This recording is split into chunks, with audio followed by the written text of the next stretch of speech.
अस्सलाम वालेकुम दोस्तों, जैसा कि अब सब दोस्तों को पता है कि ब्रीड के हवाले से प्रोग्राम होगा और मेरे साथ माशाल्लाह से मौजूद हैं वकास गुज्जर साहब, जो किसी तारुफ़ के तो मोहताज नहीं हैं। तो अब हमारी कोशिश होगी कि साथी मिलते जाएं और हम अपना प्रोग्राम शुरू कर लें। तो मैं अब कोशिश करूंगा कि अपने प्रोग्राम को शुरू किया जाए। वकास गुज्जर साहब से चंद सवालात पूछूंगा जो हमारे आजकल की ज़रूरत है, अहम ज़रूरत है। भैंसें हैं या गाय है, ब्रीड एक इंतहाई अहम चीज़ है, एक इंतहाई अहम इशू है। ब्रीड के बग़ैर कुछ भी नहीं कर सकते हम। अगर हम जानवर पाल रहे हैं, एक जानवर हमने अपने पास बांधा हुआ है, अगर वो अच्छी नस्ल का जानवर है, अच्छी दूध देने वाला जानवर है तो हमारे लिए फ़ायदा मंद है। अगर वही जानवर अच्छा दूध नहीं देता, वो उतना ही चारा खाएगा, उतनी ही चीज़ मतलब उस पर ऊपर कास्ट आएगी, मुलाज़िम रखे जाएंगे, लेकिन वो फ़ायदा मंद साबित नहीं होगा। अब हम चलते हैं वकास गुज्जर की तरफ और अपने प्रोग्राम का बाकायदा आगाज़ करते हैं। अस्सलाम वालेकुम जी। वालेकुम अस्सलाम रहमतुल्लाहि व बरकातहू। डॉक्टर साहब बहुत शुक्रिया जी। वकास भाई, आपको जैसा मालूम है, आपके से पहले इजाज़त मांगी थी, आपसे टाइम लिया आपका कीमती, ये आपकी इंतहाई नवाजिश है कि आपने अपना कीमती वक़्त दिया हमें। तो मैं सबसे पहले आपकी तरफ पहला सवाल ही यही करूँगा कि ब्रीड क्या होती है और ब्रीडर किसे कहते हैं? जज़ाकल्लाह। जी डॉक्टर साहब, ब्रीड हम बात करेंगे बफेलो पे। ब्रीड हमारे मुल्क में 3 ऐसी ब्रीड्स हैं अल्हम्दुलिल्लाह जो पूरी दुनिया में फ़ेमस हैं, जिनमें हम आ जाते हैं। सिंध की तरफ से कुंडी है हमारे पास, पंजाब में नीली और रावी की ब्रीड है, और ये तीनों मुख्तलिफ ब्रीड है, मुख्तलिफ जसामत की और मुख्तलिफ अपने जो इनके पास मिल्क एवरेज है, जो इनके पास यानी कि लिमिट है, ये मुख्तलिफ है तीनों की, और अल्हम्दुलिल्लाह तीनों ही बेस्ट हैं पाकिस्तान के वेदर के लिहाज से। और हम अगर ब्रीड पे मुकम्मल बात करते हैं तो ब्रीड पहले कुंडी पे चले जाते हैं। कुंडी जिस एरिया में है वो उस एरिया के लिए बिल्कुल परफेक्ट है। सिंध में गर्म मतलूब हवाएं होती हैं, आपको पता है, तो उस लिहाज से वो खुश्क चारे पे और जो इलाके का वहाँ पे जो माहौल है कि ये जो चावल की काश्त के बाद इसकी पराली बचती है, ज़्यादातर वहाँ पे वही फीडिंग के लिए दी जाती है। उस लिहाज से भी वो सख्त जान और इतने यानी कि सख्त चारे, खुश्क चारे पे भी वो अच्छी मिल्क प्रोडक्शन दी जाती है। आ जाते हैं हमारे रावी की तरफ। रावी अल्हम्दुलिल्लाह बहुत अच्छे प्रोडक्शन की मालिक है, बहुत अच्छी प्रोडक्शन की मालिक है। इस टाइम अगर पाकिस्तान में सबसे ज़्यादा, अगर खूबसूरती की तरफ नहीं जाते तो सबसे ज़्यादा मिल्क प्रोडक्शन रावी के पास है। उसके बाद हम जाते हैं नीली। नीली खूबसूरत है, खूबसूरत काफ़ी, यानी कि इन तमाम ब्रीड्स में सबसे ज़्यादा खूबसूरत जो है वो नीली है। नीली के पास रावी से थोड़ा कम दूध ज़रूर है, लेकिन नीली की जो प्रोडक्शन पीरियड है वो बहुत ज़्यादा लंबा है रावी की और इसके कुंडी के मुकाबले में। ब्रीड पे बात करने से पहले एक चीज़ को वाज़िया कर देना चाहता हूँ कि ब्रीडर हम किस लिए लेते हैं।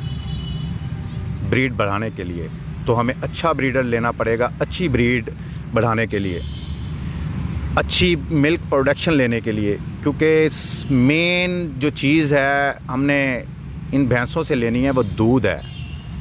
दूध की प्रोडक्शन बढ़ाने के लिए हमें अच्छे ब्रीडर को इंतखाब करना पड़ेगा।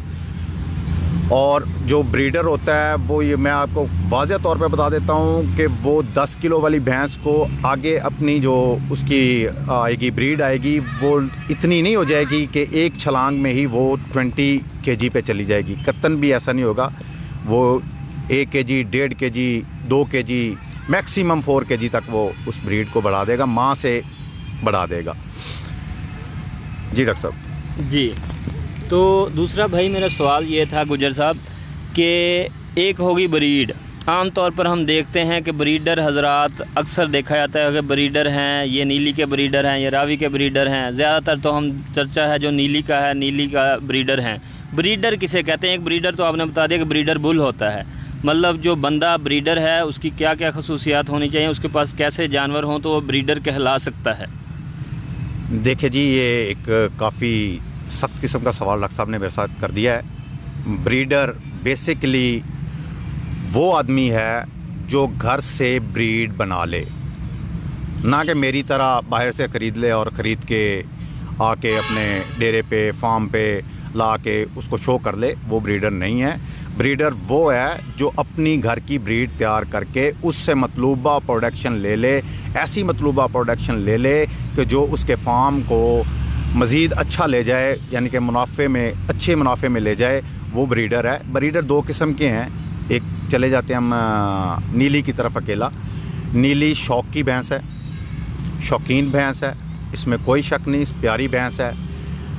और जो फार्मर हैं, जो हमारे डेयरी फार्मर हैं, डेयरी लफ्ज़ फिर बता रहा हूँ, डेयरी फार्मर, वो क्रॉस ब्रीड को ज़्यादा पसंद करेंगे। नीली और रावी की क्रॉस ब्रीड को ज़्यादा पसंद करेंगे डॉक्टर साहब। और ब्रीडर ये नहीं है कि 2, 4, 6 मंथ में ब्रीडर कोई भी आदमी ब्रीडर बन सकता है।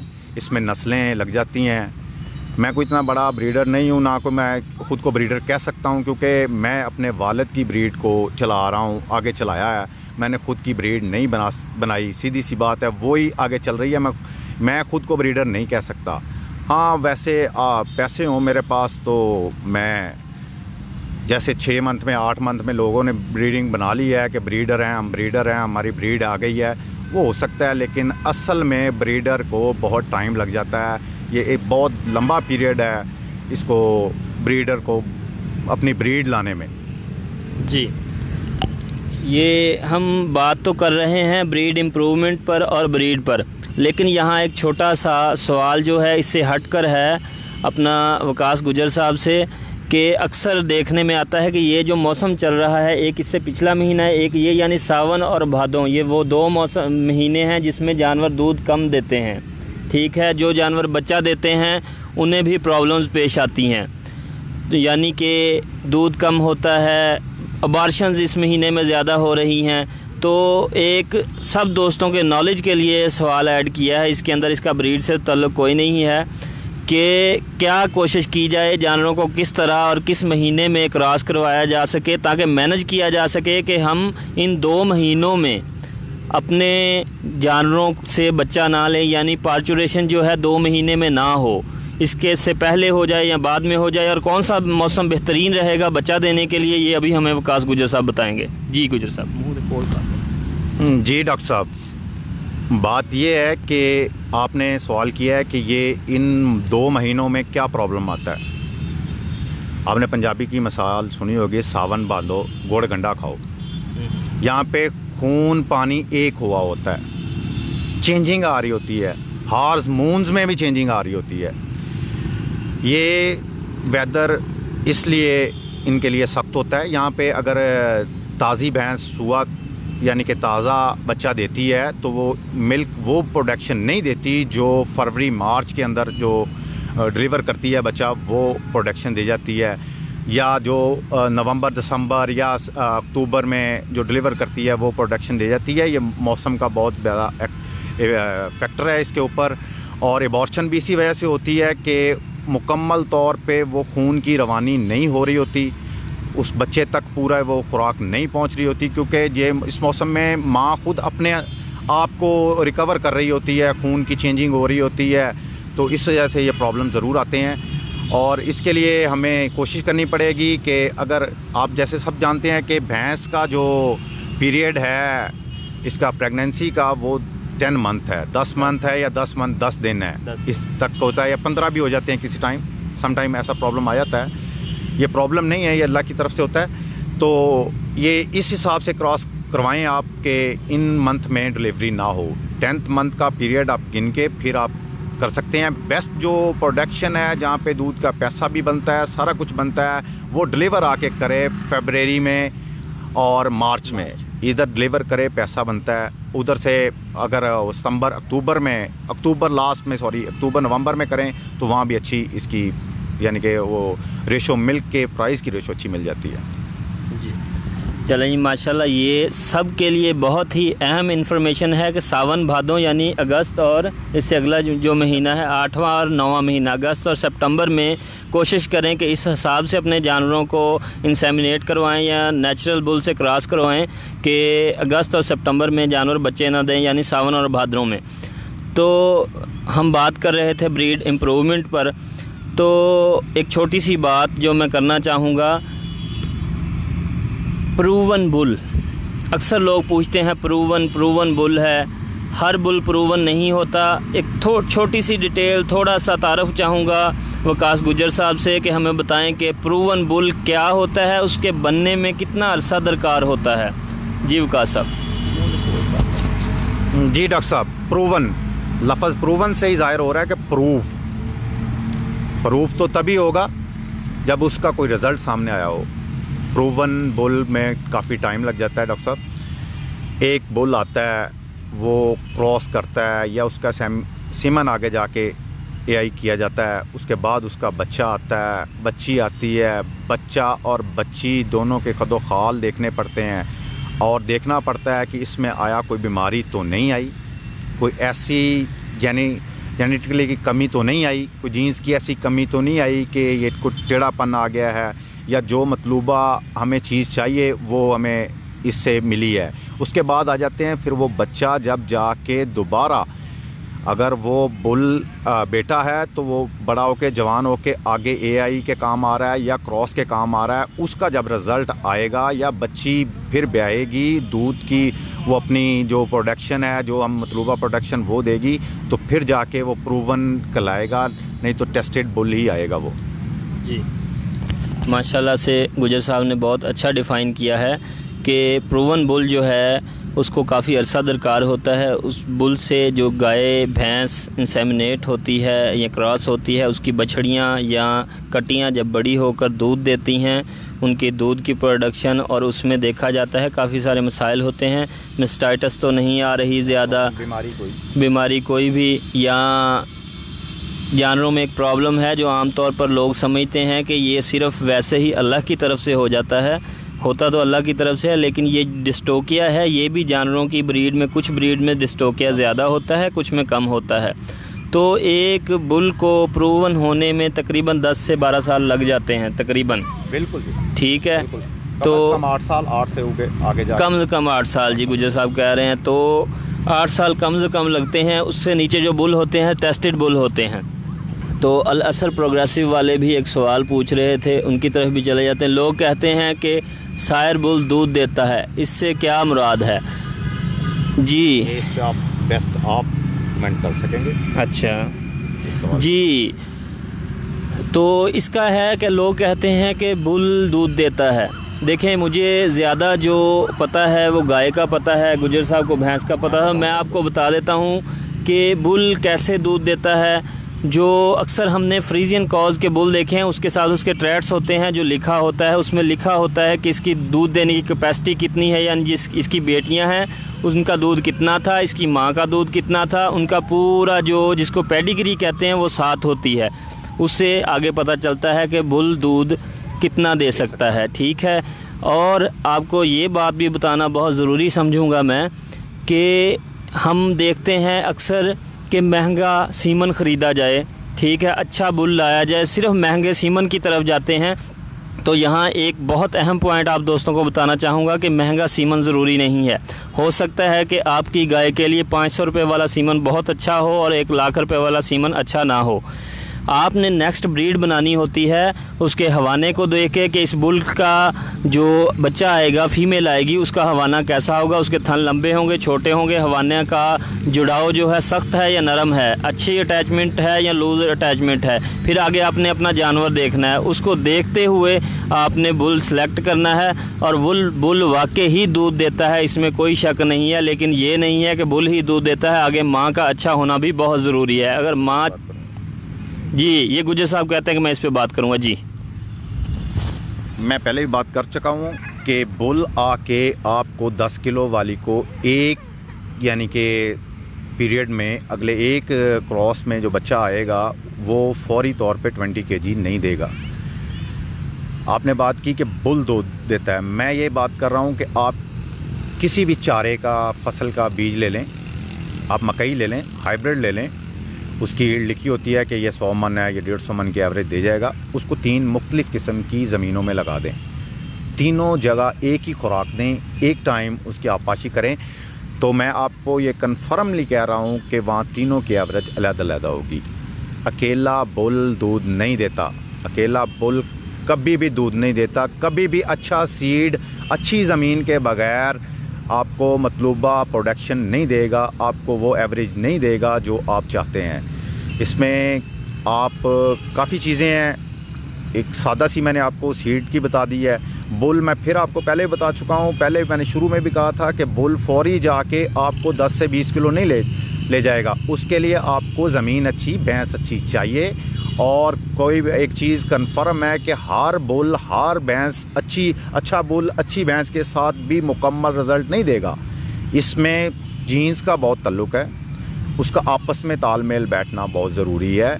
कुछ ऐसे बुल्स भी हैं जो ख़ुद नहीं नज़रते कि अच्छे हैं, खूबसूरत हैं, मगर वो बच्चे अच्छे दे जाते हैं। उसमें फैक्टर माँ का भी आता है, ये लाजमी बात है, माँ और बाप दोनों के फैक्टर आते हैं। जी डॉक्टर साहब। जी, ये तो आपने बता दिया माशाल्लाह से। गुजर साहब, अब थोड़ा सा दोस्तों को एक बहुत ही अहम सवाल जो आपने समझाना है, जो बात मैंने शुरू में की थी ना, ब्रीड इम्प्रूवमेंट। अभी तक हमने ब्रीड पर बात कर ली है, ब्रीड इम्प्रूवमेंट पे बात नहीं की। एक गाय, एक भैंस है हमारे एक गरीब फार्मर के पास। देखें, पैसे वाले की हम यहाँ बात नहीं करेंगे, पैसे वाला हो सकता है पैसे से चीज़ ख़रीद ले, ब्रीडर बन जाए, जो मर्ज़ी बन जाए, अल्लाह हर किसी को दे। लेकिन एक गरीब बंदा जिसके पास 4 भैंसें हैं, वो उसे किस चीज़ का ख्याल रखना चाहिए, किन चीज़ों को मद्देनज़र रखते हुए वो अपनी ब्रीड को इम्प्रूव करे ताकि आने वाले जानवर उसके लिए फ़ायदेमंद साबित हों?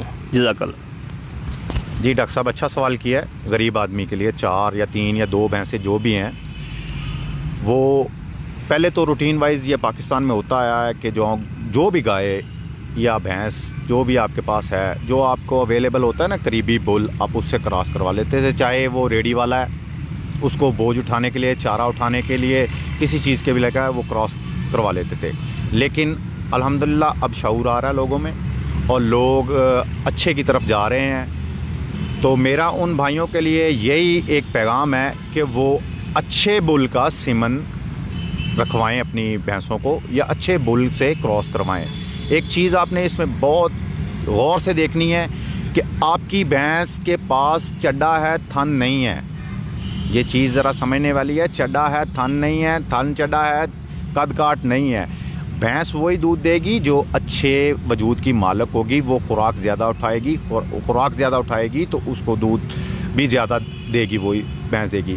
तो हमें देखना है कि हमारी भैंसों में ये कमियां हैं। इनके पास थन नहीं है, इसके पास चड्डा नहीं है, इसके पास दूध नहीं है, वैसे बहुत अच्छी है। तो इन चीज़ों को मद्देनज़र रखते हुए जो कमियां हमारे जानवरों में है, जो खसूसियात, वो जो कमियां हैं उनमें अच्छी खसूसियात वाले बुल जो हैं वो उन्हीं से सेमिनेट करवाएं या क्रॉस करवाएं, फिर जाके अच्छी आगे से लाइन बन जाएगी और वो फ़ायदेमंद भी रहेगी।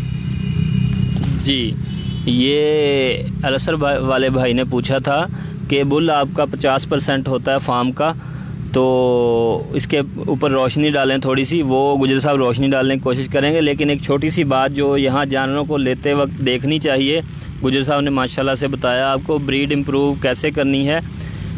गुजर साहब, जो एक बंदे के पास घर में 4 जानवर हैं, वो सीमन भी नहीं रखवाता, अगर वो घर से कट्टा तैयार करना चाहता है तो उसे कोशिश करनी चाहिए कि जो भैंस उसका सबसे ज़्यादा दूध दे रही है उसका कट्टा रखे।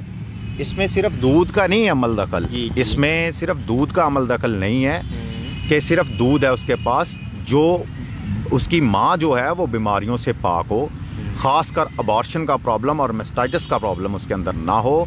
ये चीज़ें देखनी पड़ेगी, नहीं तो ये जीन्स दर जीन्स कन्वर्ट होगा और ज़्यादा प्रॉब्लम क्रिएट करेगा। ख़ासकर अबॉर्शन का बहुत ज़्यादा इसमें रोल होता है। काफ़ी चीज़ें देखनी पड़ेंगी और कुछ दिल को भी पसंद होना चाहिए। ये दिल को भी, उसकी माँ अच्छी है, दूध अच्छा है, उसके खदोखाल अच्छा है तो ज़रूर रखना चाहिए। बीमारियों से पाक है तो ज़रूर घर का रखना चाहिए, उससे ज़्यादा अच्छा आपको कोई भी नहीं देगा। जी माशाल्लाह माशाल्लाह।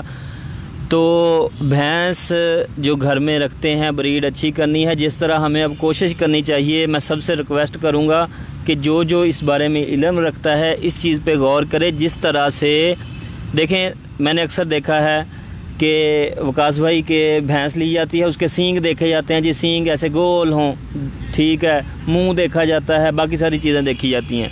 तो दोस्तों को समझना होगा कि जिस तरह गाय के हम रिब विर्थ देखते हैं, पसलियों के दरमियान में चुड़ाव देखते हैं, पसलियाँ नजर आती है, कितनी चौड़ी है पसली के दरमियान कितना फासला, हाँ जी, इसकी वक्खी के यानी दरमियान कितना फासला है, वो चीज़ें हमें भैंस में भी देखनी चाहिए। जिसकी रिब विर्थ यानी पसलियों के दरमियान फासला ज़्यादा होगा वो फीड इंटेक ज़्यादा करेगी, यानी चारा ज़्यादा खाएगी और आपको चारा लेगी, वही प्रोडक्शन देगी। जो चारा अच्छा उठाएगी खाएगी वही प्रोडक्शन देगी। क्योंकि देखें, दूध तो हवा से तो बनना कोई नहीं, बिल्कुल, ये खुराक और पानी का अमल है, बिल्कुल, इससे ही बनना है ना। हमने कोई ऐसी चीज़ उसको दे देनी है फौरी तौर पे जो आधे घंटे में कन्वर्ट हो गया मिल्क आ जाएगा, नहीं। चारा अच्छा, फीड अच्छी जो उठाएगी, उसे बचाएगी, उसका यानी कि जो गोबर कर रही है वो सही हालत में आएगा। ये चीज़ें बहुत इफेक्ट करती हैं कि पसली चौड़ी क्यों भाई, ये वक्खी चौड़ी क्यों भाईजान, उसके अंदर जो स्टोमिक है उसका बड़ापन होना ही उस चीज़ को साबित कर रहा है। वो चीज़ अच्छा चारा, अच्छा वंडा उठाने के काबिल होगी तो दूध अच्छा देगी। डॉक्टर साहब कत्तन भी, अब आपने बात की है सींग अच्छा है, मुंह अच्छा है, आँख अच्छी है जी, इसकी टांग अच्छी है। हमने आँख, टांग, मुंह को तो तब जाके देखना है ना जब हमें नीचे से प्रोडक्शन।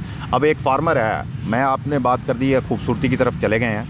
बात यह है कि 99.9% जो लोग हैं वो, आप फेसबुक पे देख लें, पोस्ट लगती है फॉर सेल, वो कोई और सवाल करते हैं, वो पूछते हैं इसका मिल्क कितना है, बिल्कुल, ये किस टाइम में ये है, और ये कितना बच्चा दिया है इसने, ये थर्ड लिक्विडेशन में है, फोर्थ में है, किस में है।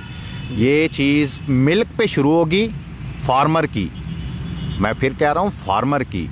शौक वाले भाईजान तो बहुत ऊपर है ना जी, उस तक तो गरीब वाला वो उधर तक नहीं। फार्मर हमारा 99.9% जो लोग हैं वहाँ तक नहीं पहुँच सकते। पहला सवाल बिल्कुल पहले पूछा जाएगा मिल्क, फिर पूछा जाएगा प्राइस। हर जगह यही होता है, मंडियों में चले जाएं, पहले देखेंगे भैंस को दूर से देख के पहले आएंगे, चड्डे की तरफ देखेंगे, थन चड्डा देखेंगे, फिर आगे की तरफ जाएंगे। जिसका थन चड्डा ही नहीं होगा वो आगे कोई भी नहीं जाएगा उसकी तरफ जी। चलें गुजर साहब, ये सवाल एक दरमियान में ही आ गया, इसको दोबारा से बता दें। एक अच्छी भैंस, हमने एक अच्छी भैंस ख़रीदनी है जो दूध के हवाले से अच्छी हो, बाकी जैसा भी हो, उसमें क्या क्या खसूसियात होनी चाहिए, थोड़ा सा ये बता दें आप जी। अगर हम चले जाते हैं इनकी तरफ, रावी की तरफ, तो बहुत काबिल आदमी यहाँ पे बैठे हैं। मैं फिर बता रहा हूँ, मैं कोई उस्ताद नहीं हूँ, मैं एक छोटे तजर्बे की, सिर्फ अपनी तजर्बे की बना के बात करूँगा कि अगर रावी की तरफ चले जाते हैं तो सूँ से लेके अंदर बेली बटन तक का उसका अडर होता है। कुछ ऐसी भैंसें होती हैं जिनका अडर छोटा होता है लेकिन उनके पास मिल्क प्रोडक्शन बहुत होती है, उनकी मिल्क वेन्स अच्छी होती हैं, जिसे हम कहते हैं कि नाड़का चड्डा है इसका, उनके पास प्रोडक्शन होती है। आमतौर पे सबसे बेहतर चीज़ जो देखने वाली होती है कि स्मूथ चड्डा, दरमियान में टांगों के दरमियान चड्डा थोड़ा सा बाहर पीछे को निकला होना चाहिए। थन का जितना फासला होगा, आपस में जितना फासला होगा उतना ज़्यादा अच्छा है। थन का दरमियाना होना, बिल्कुल बारीक और बहुत ज़्यादा लंबा नहीं होना चाहिए, दरमियाना थन होना चाहिए। वो चीज़ें ज़ाहिर करती हैं इस चीज़ के कि मिल्क प्रोडक्शन के लिए अच्छी भैंस है। फिर पहले बता दिया था कि पसलियाँ खुली, बक्खी खुली, वो खुराक उठाएगी, दूध देगी। अडर का मैंने आपको बता दिया है। अगर नीली की तरफ चले जाते हैं, माशाल्लाह बहुत खूबसूरत अडर है, बहुत ही ज़्यादा खूबसूरत अडर है, और पीछे की तरफ है, दिखने में खूबसूरत है और मिल्क प्रोडक्शन भी अच्छी है। पाकिस्तान की सबसे फेमस सिस्टम ब्रीड है। तो इस चीज़ों को, थन चड्डे को देखने के लिए कि चड्डा ज़्यादा ढिलका हुआ, हिलने वाला चड्डा ना हो, बिल्कुल यानी कि स्ट्रॉन्ग अडर हो, और जो उसके थन हैं वो थोड़े से फासले पे हों और दरमियाने हों, ना कि बहुत ज़्यादा लंबे और बहुत ज़्यादा छोटे हों। जी बिल्कुल, वकास भाई ने माशाल्लाह से बहुत अच्छा डिफ़ाइन किया कि जब हमने एक भैंस ख़रीदनी है तो वो कैसी होनी चाहिए।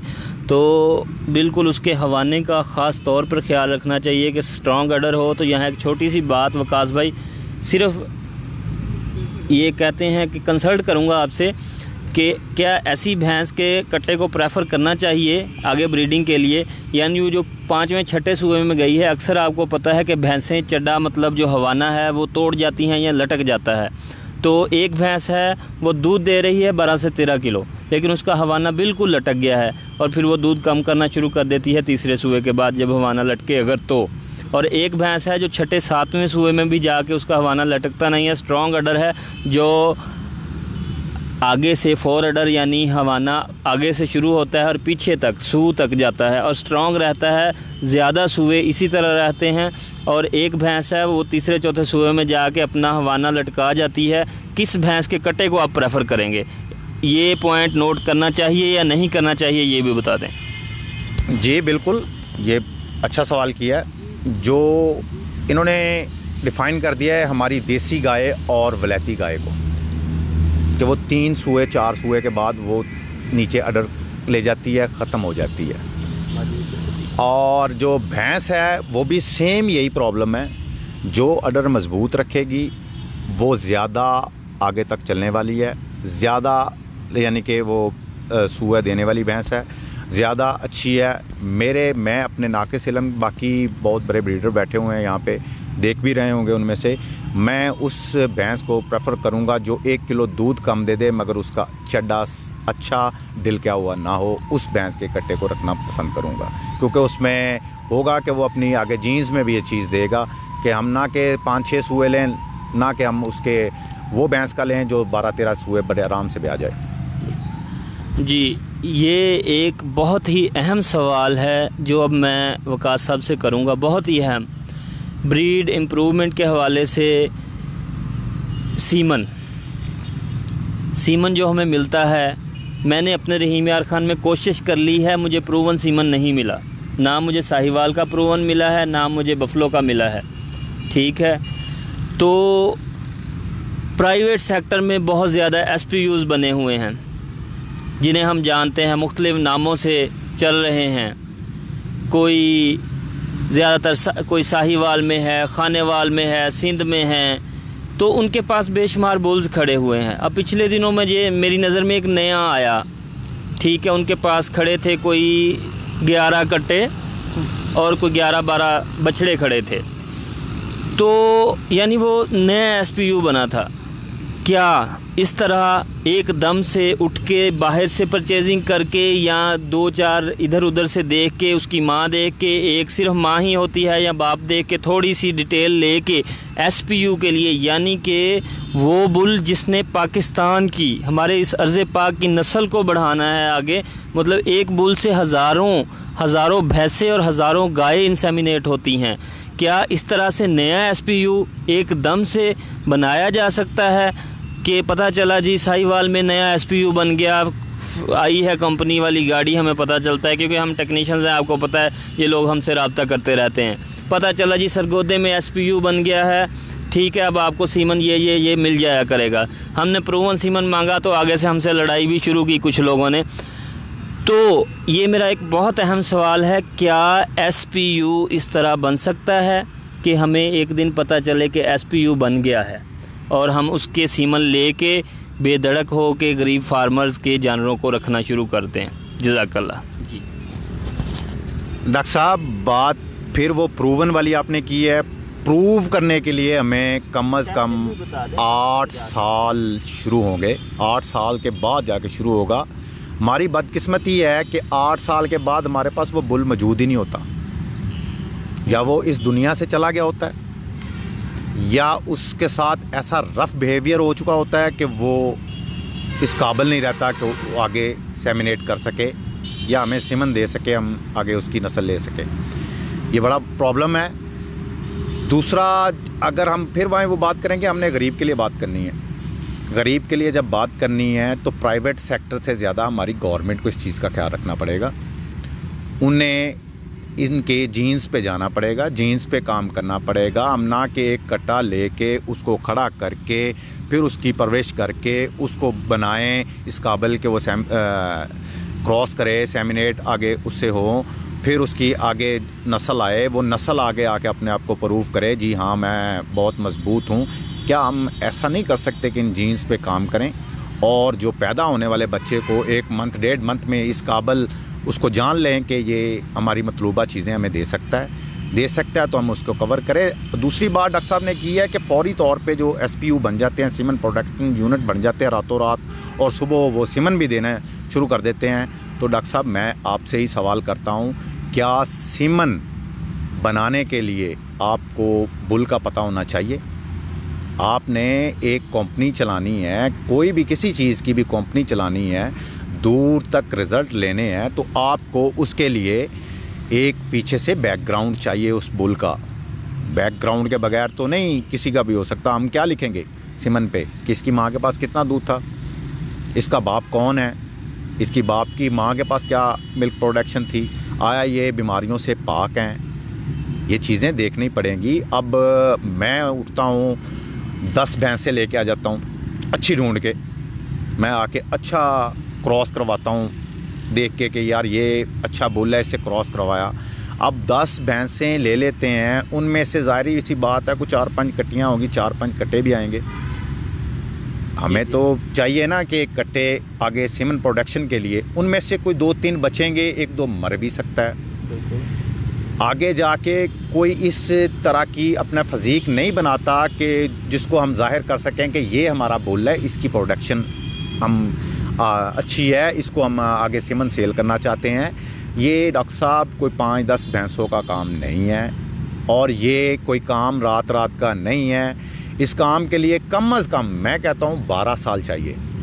12 साल के बाद आप इस काबिल हो सकेंगे। कम से कम 50 भैंसें होंगी, क्योंकि रूटीन वाइज जब आपने इसके सेमन लेने हैं तो वो बुल, अगर आप अंग्रेज़ों की तरह जाएंगे तो मुकम्मल ये नहीं होगा कि हमने सुबह शाम उससे ये काम शुरू करवाया हुआ है, वो तो 1.5 साल में ख़त्म हो जाएगा। जब हमें उसकी ज़रूरत, उसकी जब आगे रिज़ल्ट आएगा, अच्छा रिज़ल्ट आएगा, उस टाइम तक वो नहीं बचेगा।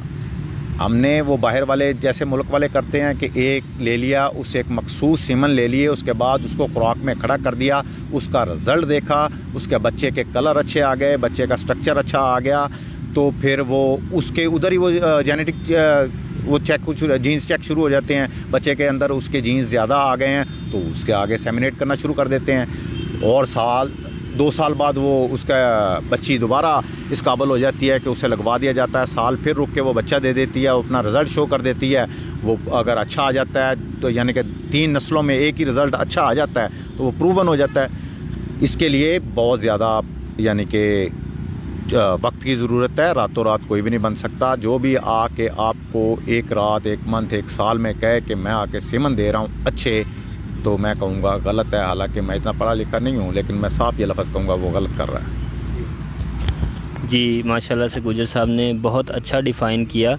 तो हमें एक कोशिश करनी चाहिए कि सीमन रखवाते वक्त थोड़ी सी वेरिफिकेशन लाजमी कर लिया करें। कोशिश करें कि जानवर को 1 से 2 ना करें, जानवर की नस्ल को बेहतर करें।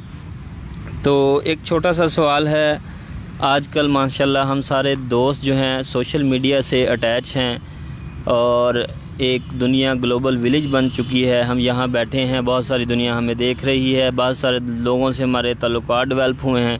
यहीं से हम पता चलता है माशाल्लाह ब्रीड को बेहतर बनाने के लिए अच्छी नस्लों के कट्टे तोहफ़े में दिए जा रहे हैं। माशाल्लाह से देखने में आता है कि तोहफ़ा कोई किसी को दे दिया गया है, कोई तोहफ़ा किसी को दे दिया गया है।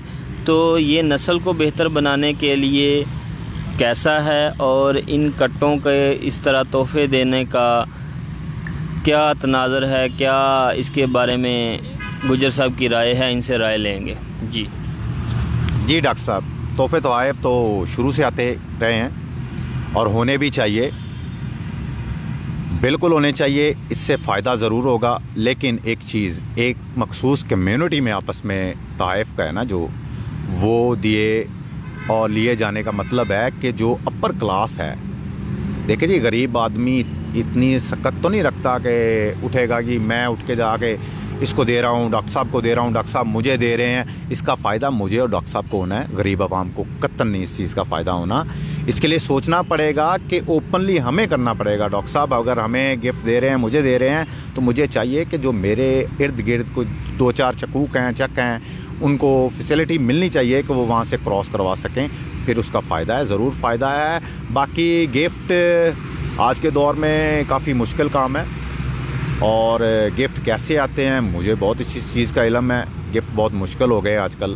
खैर बेहतर यही है कि गिफ्ट बिल्कुल देने चाहिए, लेने भी चाहिए, लेकिन उसका एक राह बनानी चाहिए जिससे गरीब को उसकी प्रोडक्शन, जो उसके जानवर हैं, उसकी आने वाली नस्लें बन जाएं। एक चीज़ ध्यान में रखिएगा कि एक 4 दीवारी के अंदर जितना मर्ज़ी अच्छा आपका काम हो, कोई नहीं सराहेगा जब तक आप 4 दीवारी से बाहर उसको लोगों को नहीं दिखाएंगे, अपनी प्रोडक्ट नहीं दिखाएंगे। चाहे आप इधर बैठ के, जिधर हम बैठे हैं, इधर बैठ के चाहे 400 गाय अच्छी ले आएँ, ठीक है जी, वो हमने पैसे के लिए लाए हैं, पैसा कमाने के लिए। लोगों को आने नहीं देते, आएंगे जी ये इसमें से पानी से पाँव डिप करके आएँ, ये मखसूस सूट पहने जी, ये प्रॉब्लम आ जाएगा, वो प्रॉब्लम आ जाएगा। उससे किसी को कोई फ़ायदा नहीं है। जब आपके डेरे का दरवाज़ा खुला होगा ना, फिर मज़ा आएगा। चाहे ना कि दरवाज़ा बंद पे चौकीदार बैठा हो, उसका मज़ा नहीं आएगा। जी, ये बातें करते करते एक बात मेरे दिमाग में आई, चूँकि आज हमारा टॉपिक ब्रीड था और ब्रीड भी इम्प्रूवमेंट थी भैंस की।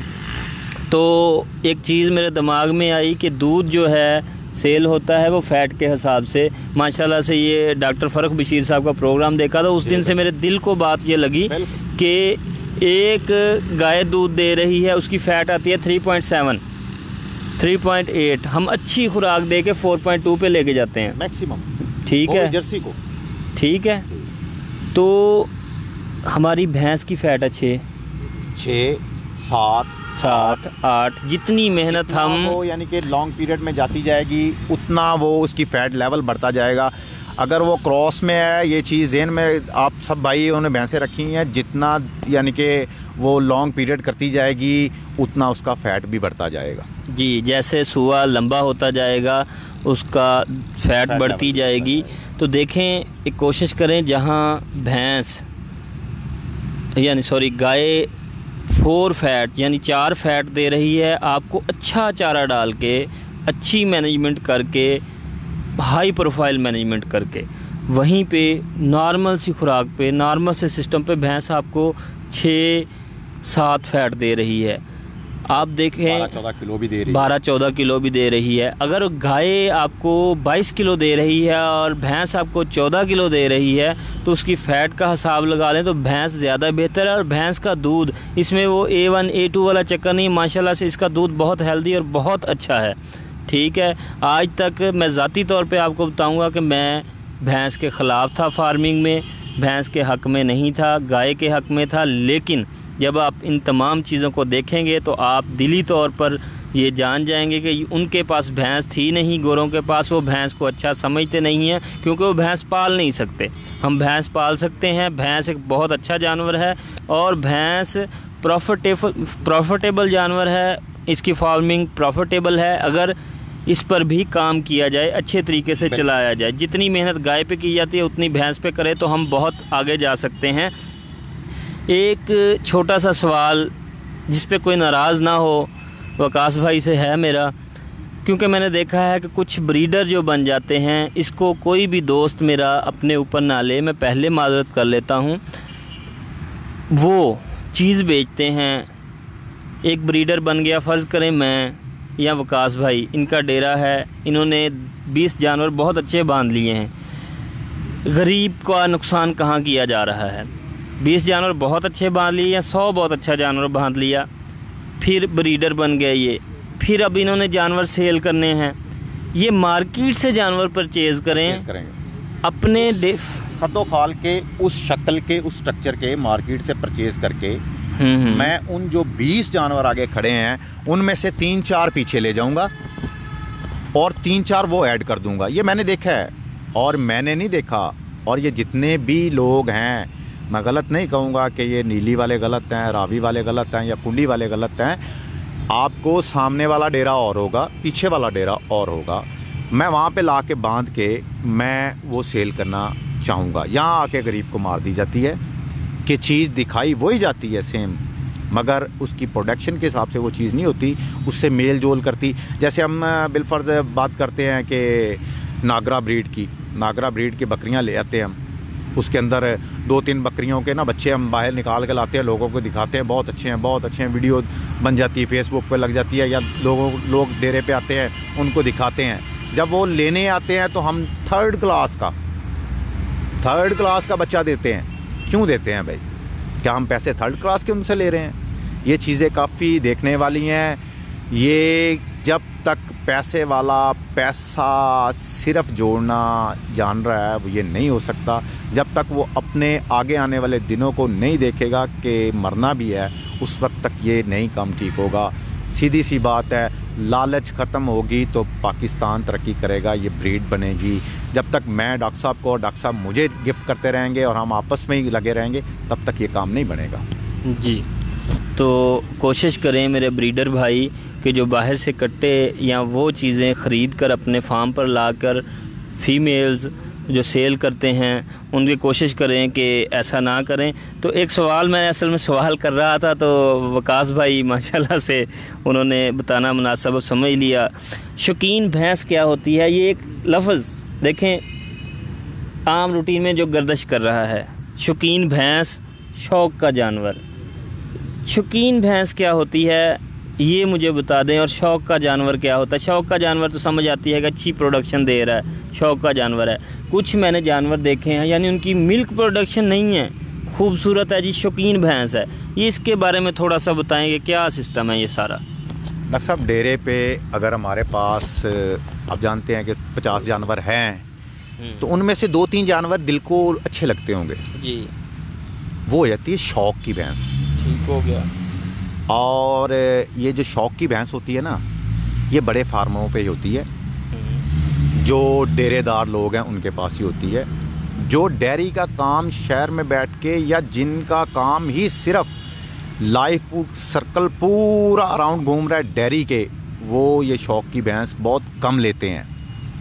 जिनका काम कारोबार और हैं, ज़मींदारा है, कोई और फैटनी का भी साथ काम है, या कोई फ्लोर मिल है, या कोई और काम साथ है। एक भाई ने शोरूम बनाया हुआ है जी, एक भाई कपड़े का काम कर रहा है जी, एक ने पंप लगाया हुआ है, एक ने डेरा चलाया हुआ है। वो लोग रख सकते हैं जो कारोबार जिनका मुंसलिक ही सिर्फ डेयरी से तमाम ज़िंदगी चल रही है, उनका लाइफ सर्कल उन पे ही, उसके गिर्द ही घूम रहा है, वो इतनी शौक़ वाली भैंस। क्योंकि शौक़ वाली चीज़ डॉक्टर साहब आप भी पता है कि शौक़ वाली चीज़ थोड़ी सी महंगी होती है।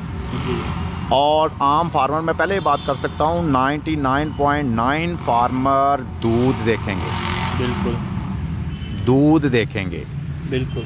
और एक चीज़ जो काबिल गौर चीज़ है, जो फार्मर सक्सेसफुल होगा, आप उसके फार्म पे चले जाएं, उसके लिए उसकी शौक़ वाली भैंस वही होगी जिसके नीचे दूध है। जी, यहाँ एक छोटी सी बात ऐड करना चाहूँगा जी वकास भाई, यहाँ ये बात ऐड करना चाहूँगा कि देखें, हम पहले भी बात की है कि सोशल मीडिया से हम सब लोग मुंसलिक हैं। शौक़ वाली भैंस, एक नया फार्मर, समझे मैं नया फार्मर हूँ, आपको पता है मेरे पास कोई जानवर नहीं है, ठीक है, मैं या वो बंदा जिसको बिल्कुल नहीं पता, वो फेसबुक पे आता है। बहुत सारे मेरे दोस्त हैं जिन्होंने इस ग्रुप्स में से देखकर अपने काम स्टार्ट कर दिए हैं, फार्म स्टार्ट कर दिए हैं। वो देखता है कि मैंने अच्छी भैंस लेनी है, वो बाहर बैठा है, बाहर से पैसा कमा के पाकिस्तान आया है, वो ये शौक़ वाली, जिन लोगों ने 20-20 भैंसें बांधी हुई हैं, 10-10 शौक़ वाली भैंस, 5-5, 7-7, 10-10, 15-15 लाख की, अगर वो ये शौक़ वाली भैंसें जिनकी प्रोडक्शन ना हो, सिर्फ शौक़ वाली भैंसें हो, उन्हें पता भी सिर्फ उन लोगों का हो, तो उसके लिए कैसी रहेंगी ये शौक़ वाली भैंसें? ये मैं बताता हूँ। मैं इस चीज़ पे, इस डॉक्टर साहब के सवाल पे जवाब देना चाहूँगा। ये हम लोगों का पैदा किया हुआ है, ये बाहर से किसी ने नहीं आके पैदा किया हुआ कि खूबसूरत भैंस ही सिर्फ भैंस है। भैंस से काम क्या लेना है? मीट या मिल्क, कोई और काम है इससे? मेरा नहीं ख्याल कि इसके साथ कोई और काम है। मीट और मिल्क दो चीज़ें ही हैं। और जो मिल्क प्रोडक्शन जिसकी अच्छी नहीं है और सिर्फ खूबसूरत है, तो भाईजान मैं आपको एक चीज़ पहले भी बता चुका हूँ कि कोई भी पोस्ट लगती है, कोई भी बंदा आता है, वो पहले पूछेगा दूध कितना है, फिर पूछेगा इसके पैसे कितने हैं। मैं पहले आपको बता चुका हूँ कि जिनके कारोबार और भी हैं वो ऐसी भैंसें रखते हैं, और जो, या एक चीज़ और मैं बता रहा हूँ, जो सेलर है ना, सेलर, वो चीज़ कहेगा ये है शौक वाली भैंस, ये है जी शौक वाली भैंस। हमने भैंस से काम तो दो ही हैं, या मीट या दूध। अब आप जो बाहर से मेरे भाई आए हैं या जो मेरे जानने वाले, मेरे जानने वालों ने कईयों ने ऐसे इक़दाम किए हैं जिनकी वजह से मैं उनसे थोड़ा सा खफा भी हुआ हूँ, लेकिन आहिस्ता आहिस्ता सबको समझ आ जाती है कि हमने भैंस लेनी है दूध के लिए। शौक वाली भैंस वो है जो 20+ दूध दे जाए, 20+ दूध दे जाए, ना कि उसके सींग बहुत प्यारे हैं, उसकी आंखें बहुत प्यारी हैं, उसकी चमड़ी बहुत बारीक है जी, वेन्स नज़र आ रही हैं, उसका मुंह बहुत बारीक है, वाच बहुत बारीक है जी, खूबसूरत बहुत है जी। ये मेरी खुदारा मेरे भाई, आप जो बाहर लोग गए हुए हैं वो खुशी से तो कोई भी नहीं गया हुआ। किसको शौक़ है खुशी से जाने का? अगर आप 20-30 लाख रुपए उधर से कमा के लाते हैं, 2 शौक़ की भैंसें ले लेते हैं जी, 11-12 लाख की ले ली हैं, आपके पास पीछे बच जाते हैं 11-12 लाख।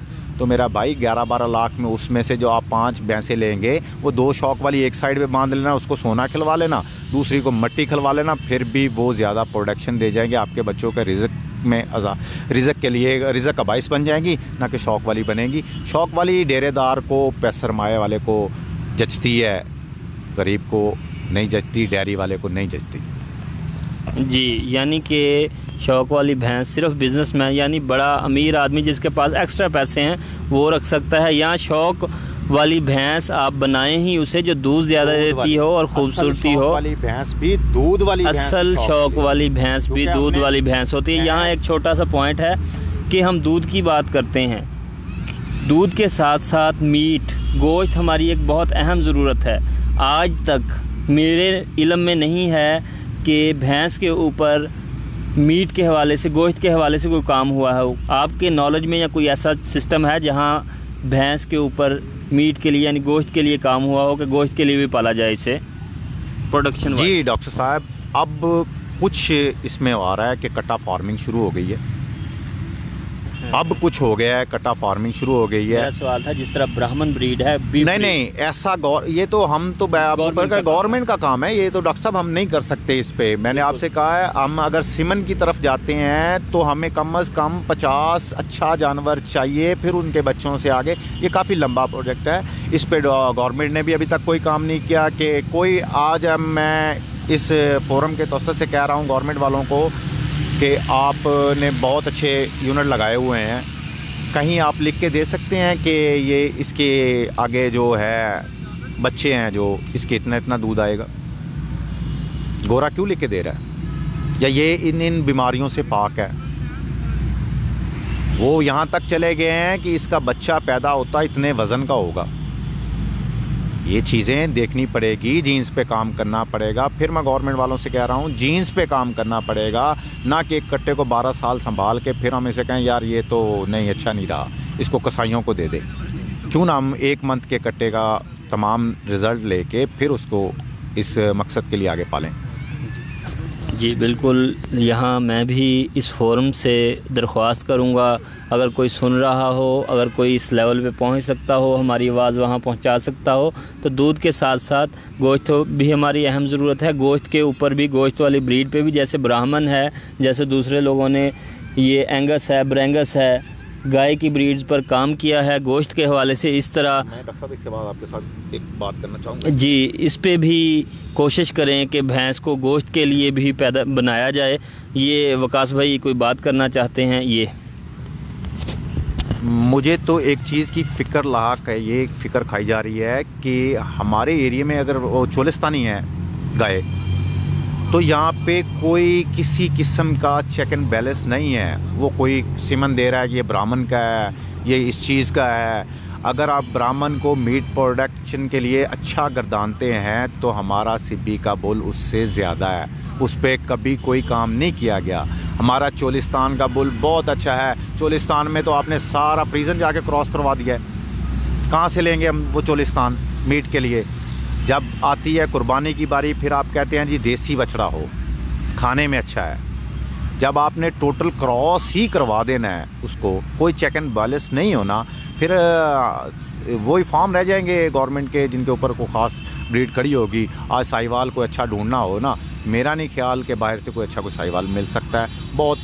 बहुत प्रॉब्लम क्रिएट होते हैं जब कोई बंदा देखने जाता है, 10-10 चक में फिर लेते हैं। उन एरिया में जहाँ पे भैंसें ये गाय थी, हमें एक भी अच्छा जानवर नहीं मिलता कि ये साहिवाल है। तो मेरा ख्याल है कि इसमें कुछ बड़े लोगों का हाथ भी है। वो इन ब्रीड को अपने फार्म्स पे ले गए हैं, उसके बाद पीछे उन्होंने ऐसी सेमिनेट करवा दी है कि वो ब्रीड नहीं है। फिर वही ब्रीड एक आप टैडी बकरे का ले लें, आज टैडी प्योर बकरा कुर्बानी के लिए अच्छा तैयार हो तो लाख रुपए से ऊपर मिलता है। नहीं तो यही टैडी एक टाइम था कि यहाँ पे गलियों में आम चरा करते थे, ये जो सब्जियाँ वगैरह फेंका करते थे वो खाते थे, उन पे पलते थे। ये 10-10, 12-12 हज़ार में सेल होता था। ये हम जो अब सेमिनेट हो रही है और कोई चेक एंड बैलेंस नहीं है, हम अपनी ब्रीड गंवा रहे हैं और मुझे ये खदशा है कि हम गंवा चुके हैं। जी, ये विकास भाई ने बहुत अच्छी बात की है कि ब्रीड जो है हमें अपनी लोकल ब्रीड को बचाना चाहिए। देखें, कोई भी ब्रीड इतनी जल्दी, ये फ्रीजियन भी कोई बहुत आला ब्रीड नहीं थी, उन्होंने मेहनत की है तो ये बनी है। ये गिर, अब आप इस एक छोटी सी मिसाल ले लें, गिर है जो इंडिया में मौजूद है, इंडिया में उसकी वो प्रोडक्शन नहीं है जो ब्राज़ील में है। 1870 में ये ले गए ब्राज़ील वाले इंडिया से, उन्होंने उसकी प्रोडक्शन बहुत अच्छी कर ली, उस पर काम किया। तो खुदारा कोशिश करें। मैंने आज से 6 महीने पहले एक पोस्टर बनवाया था, जितने भी दोस्त हैं उन्हें बताया था कि अगर कोई साहिवाल का सीमन रखवाएगा, साहिवाल की गाय को मैं फ्री रख के दूंगा। आज तक मुझे एक भी साहिवाल की गाय ही नहीं मिली सीमन रखने के लिए। दूसरी बात, आप गिर पे चले जाएं, ब्राह्मण पे चले जाएं, इसके बावजदाद आप बताएं कहाँ के हैं, किससे आके मिलते हैं? ये बावजदाद यही हमारी ब्रीड से है। लोगों ने हमसे लेके उस पे ब्रीड पे काम कर लिया है, हम खुद के पास जो है वो नहीं काम कर रहे। ब्राह्मण के बावजूद हमारी रेड सिंधी है। अगर गिर पे चल जाए हमारा ये चोलिस्तान है, यही बावजूद है। अब हम बात कर लेते हैं। अब मज़े की बात है कि हम यहाँ पे बैठे हैं, हमारे पास चोलिस्तान बहुत अच्छी गाय है, इसमें नुकरा अबलग बहुत अच्छे पैसे देने वाले बच्चे इसमें पैदा होते हैं। अब हम सोच रहे हैं कि ब्राह्मण हो, हम वो ख़त्म कर देंगे उसको करा के। अब साहिवाल वाले पूछते हैं, यार ये आपके पास इधर चोलिस्तान है, वो हमें नहीं दे रहे। भाई जो आप लोगों के पास है वो तो आप बचा नहीं सके।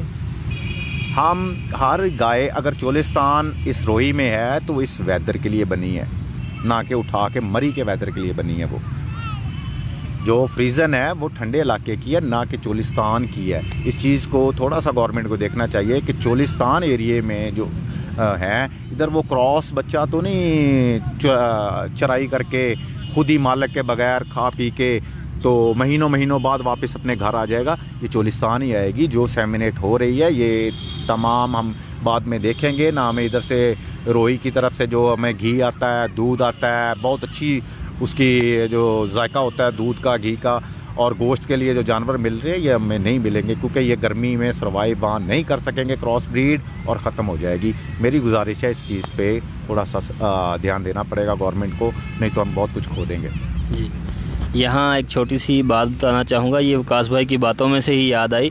हमारी जो चोलिस्तानी है या जिसको हम मार्की बोल लेते हैं, देसी गाय, वो चोलिस्तान में चली जाती हैं, महीनों अकेली रहती हैं वहाँ पे, वो बच्चा पैदा करती हैं और बच्चे को लेकर 6-6 महीने बाद मालिक के घर पहुँच जाती हैं।